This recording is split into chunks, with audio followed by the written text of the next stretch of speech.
revue des unes qu'on démarre avec Fraternité Matin qui indique à sa une de ce jour que voilà, plus d'opportunités d'emploi et de formation pour les jeunes.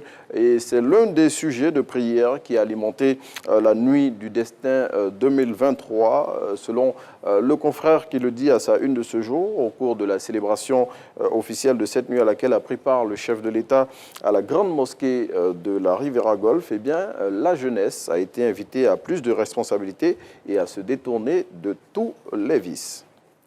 On reste avec Fratmat, selon lequel le chef de l'État va s'adresser aux deux chambres du Parlement le 25 avril à l'occasion de leur congrès. À noter, selon le confrère, que c'est la troisième fois depuis son accession à la magistrature suprême que le président de la République va se livrer à cet exercice. On s'intéresse au quotidien Le Matin, qui lance à sa une de ce jour que les 31 représentants du Rassemblement des Oufouettistes pour la démocratie et la paix à l'occasion des prochaines régionales sont connus. Selon le confrère, ce sont des poids lourds qui ont été désignés par le parti au pouvoir pour porter ses couleurs à l'occasion de ce scrutin.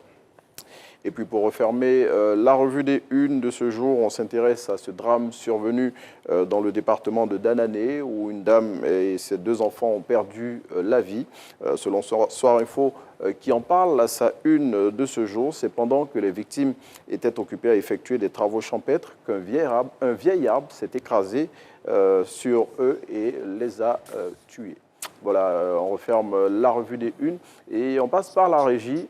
Et juste derrière, on retrouve Régis Kofi pour son deuxième point d'information.